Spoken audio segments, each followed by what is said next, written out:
I was really excited for this album to release. I think that it was hyped up a lot, and so now I'm excited that we finally get to share our opinions on it. Yes. I have recently become a big Olivia Rodrigo supporter. Yes. Even though I hate it because I'm 22 and she's 19, 20? She just turned 20, I think. So I feel old. Not old, but like...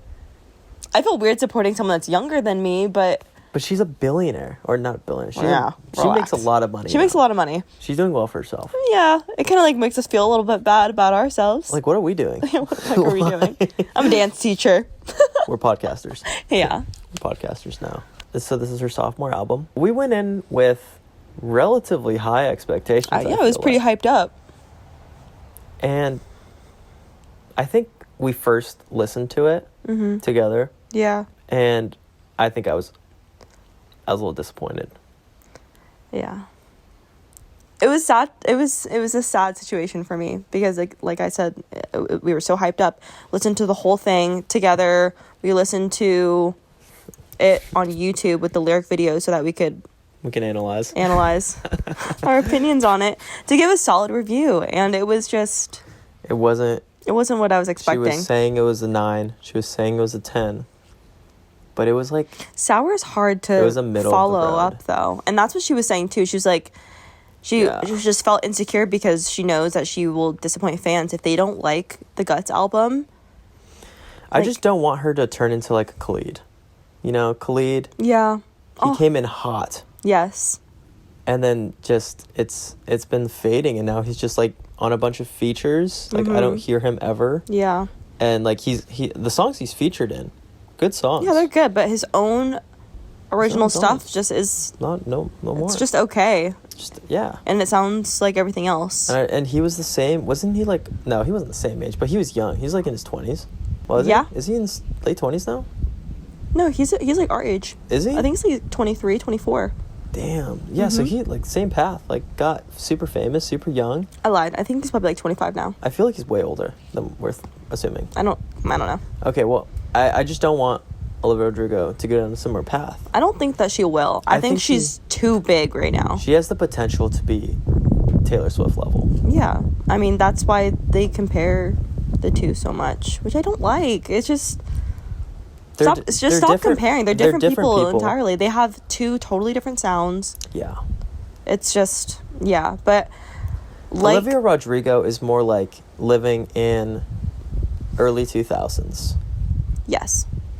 And Taylor Swift... I mean, that was the whole sound of the Guts album. Just 2005. Just like rock. That's what kind of made it sound like some of the songs are very similar to each other.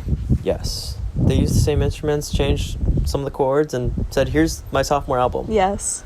But should we review the songs? Yeah, let's get into it. So I have our initial ratings and then our updated ratings as of a couple days ago. So the Guts album has been out for, I would want to say like 2.5 weeks, maybe 3 weeks at this point. And so we sat down, like I said, watched the lyric video, really soaked it all in, and then didn't listen to most of the album until we did our updated ratings a few days ago. So let's just get into track number 1, All American Bitch. You want to know your initial rating? I think it was like a 4. No, it was even worse. It was a 2.8 out of 10. Just wasn't into it. I wasn't into it either. I gave it a 5 out of 10. It sounded like every other song. Like any song I ever created. I don't feel like it like that. It was too chaotic for me. Was it? Yeah. But, I mean, your updated rating, 2.2 out of 10? Even worse. So I just done. No, you really don't like that song. Yeah, it's just not my favorite. Yeah. Yeah. And your first thought? We thought this at the same time. But first, the lyric, she says feather. And we're like, oh. Feather? That was that song. Yeah, that was that song. We're like, Sabrina Carpenter? Sabrina Carpenter. Track number 2, Bad Idea, Right? Solid song. Great. I think that's her best song. It's a great song. Right? I gave that the highest one. Yeah, you did. So originally you gave it a 9.3 out of 10. Mm-hmm. It is a single. So the first time that I heard the song when it was released.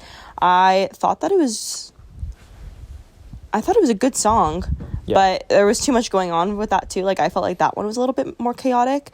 But after it went viral on TikTok, I really sat with it for some time, and then I grew to love it, and now it's my second favorite song on this album.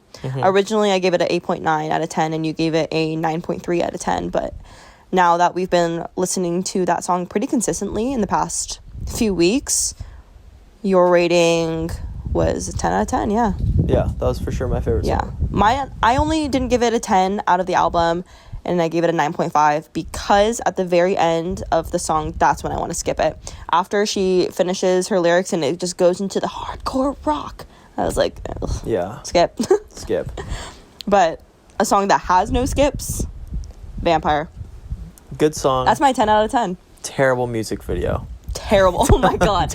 We can't shut up about the music video. We hate it so much. It was so bad. I just did not like it. It's not my thing. I think that there is so much more potential. So much more. I could have made something better. You sure could. That was awful. It was terrible to look at. Yeah. It was the worst. There was no story. I don't really like her music videos. They're just too in... Like, the music videos are in the 2000s, too. That's her whole thing. Yeah. The next song was track number 4, Lacey. Terrible. I didn't like it. I don't like the song. I know a lot of people like the song. I feel bad because I feel bad. Why? Because, like... Don't feel bad. Please. No hard feelings. I mean, we're just judging. We're just like, no, that was crap. I didn't like the song. Yeah. I didn't like the song. I thought that it was too similar to Jealousy, just in a very sad way. Okay. But I think the reason why I gave it a... What did I give it originally? I gave it a 7.1 out of 10. Bumped it down to a 3 out of 10. Yeah, I really liked the first listen. I guess I liked the first listen. I don't know. I think I just don't relate to the song. I'm not at a point in my life where I feel like I can relate to it. So Yeah, it's just not my favorite. You gave it no rating both times. Why is that? Probably just because I knew it wasn't for me. Yeah. And I was like, I'm not gonna score something that I know it's just like I'm not gonna like it. I'm not the target audience. I don't like it. Yeah. And just like she wasn't like, oh, Jesse's gonna love this song. It wasn't for me. Yeah. So like I feel like I don't deserve to rate. It's okay. I mean, like, not all songs are in an album is supposed to be for everyone. I think that the point is for certain people to resonate with different songs. Yeah. But yeah, I would say another song I didn't like though was the next track, Ballad of a Homeschooled Girl. There's only one line that I liked, and it was when she called out Joshua Bassett. Oh, right, that was funny. Yeah, but otherwise, another one where I just felt like it was just okay. Mm-hmm. So I just think that it started to sound like the other songs in the album. Yes. And our initial ratings for that was 3.2 and 4.5, and we bumped it to a 3.5 and a 2. So it gets better. We have better ratings later on. No, we do. It's just some of the songs. We're not all hate. No, it's not all hate. We love Olivia Rodrigo. This is Olivia Rodrigo Stan podcast. We are pro Olivia Rodrigo. We're pro Olivia Rodrigo. Next track, Making the Bed. I like that song. It's one of the songs that I saved right after we listened to it initially. Attached to it. Yeah, that's one of the 4 songs that I decided to continue to listen to after. I think our original one, it was an 8.5 and a 6.2. I did bump it down a little bit, but that was because I was comparing it to all the other songs that I ended up really liking. Mm-hmm. So yeah, but I do like the song. I think it's a good track. I think it was one of her better ones. Yeah, I agree. You said that it would sound sick live. I agree. I'm sure it would sound really good live. I think all the songs would sound really good live. Yeah. I don't know. No. Maybe the ones that are like more screamy won't. Yeah, there's no way that sounds good live. No, probably not. Making the Bed will sound good live. We're holding our fingers that we get off the wait list. I'm crossing my fingers and toes at this point. For $300 tickets. For a $300 ticket? No, I'm not paying that much. We're not. We're going to spend that money on new mics before we spend Olivia 1,000% tickets. Peace and love to Olivia Rodrigo. I'm not paying that much money. So, that's just not possible. Yeah. Next track, Logical. Logical, I gave... I don't even think... An okay score. Yeah. Initially 6 out of 10, and you gave it a 5.9. I don't like the song anymore. Like, yeah. I don't think I... This is the one that goes... 2 + 2 = 5. Right. That not was good. Who wrote? I mean, she wrote. She did. It, but like, who wrote it? Who took over her body that day and said 2 + 2 = 5 is the best lyric. We have to put it there. Right. It's not a good one. No, it's not a good lyric. It's not good. And I think I bumped it down to a 3, and you gave it a 2. You said good instrumental, terrible songwriting. I'm with you there. Yes. Fully. Not my jam. Not Get my Him jam. Back. This is that one was a good song. This is one that really had to grow on me. I think same boat. Yeah. I liked it. I like it. I think it's fun live too.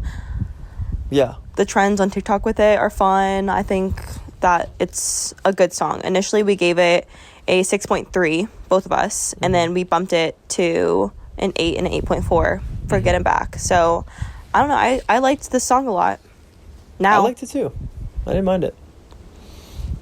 The next track, number 9, is, I think, my 4th favorite, I think. Oh, there's 5. I have 5 songs on this one that I like a lot, but this is my 4th favorite. Love Is Embarrassing. It's relatable. It's fun. It's rock and roll. I don't remember that one, so I guess I didn't really like it. What was my score? You like this song. It's a 7.7 on your scale. That's pretty good for my scale. Updated. That's pretty good for my scale. Yeah, I would say so. I mean, compared to all the other songs, I like the song. It's a updated version. It's a 9 for me. So I'm gonna keep my score for sure. Yeah, it's one that I play often. Okay. Yeah, for sure. The Grudge was the next one. I thought it was a decent song. It's all right. Like I don't dislike the song. I think it's just not one of my favorites. So initially I gave it a 7.9. You gave it an 8.7, which is pretty high for you. And now we're both back down to 7.5 and 7.4. So decent song. Yeah, it was just okay. I don't know. Okay. Yeah. Moving on, track number 11, Pretty Isn't Pretty. I like that song. I know. You love that song. You love, every time I play Pretty Isn't Pretty, you say, I love this intro. It's a great intro. What even is the intro? I don't remember. Oh, I think I do remember.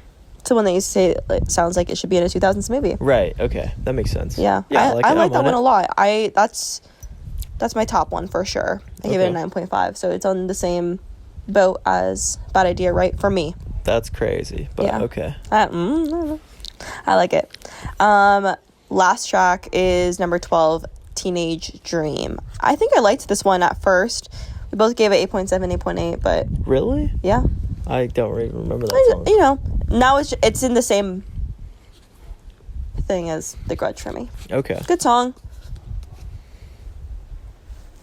Decent. Yeah. I can't even remember what it sounds like. Honestly, I couldn't tell you either. There's too many songs that are called Teenage I Dream. think, though, that, like, in a year from now, when she's touring, like, we're going to like these songs a lot more. Yeah, I think so, too. I think it's going to grow on us over time. Yeah. The album isn't what I expected, but I think that's just because when Sour released, I was in a place where anything that she said related to me. Anything. I was going absolutely through it when Sour came out. Right. But now, like, her stuff isn't really about breakups or anything.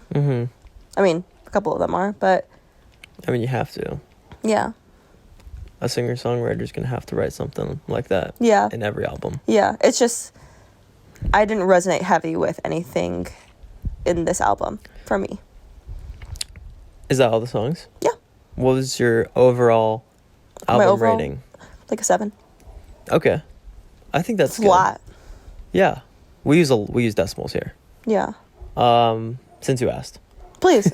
I'm so sorry. Please. What's your overall album rating for Guts? Man, that's a hard question. It's hard when there's like 5 solid ones. out of 12? It's a 7.5. Okay. Which is a great score. For you, yes. In my book. Yeah. Yeah. I align my scale very similar to Dave Portnoy. As you can tell, I really like that guy. Well, okay, for me, there's too many skips on this album for me. And that's what brought it down to a 7. Yeah. Okay. I think that's fair. I mean, a 7 flat, 7.5, I think is very respectable. That's a good score. Maybe not 7, but like 7.5 and above. It's like, yeah, you made a good album. Yeah. So it wasn't anything special, but it was a good album. There's some solid songs in there though. So she has 2 bangers for sure. That we both can agree on. For sure.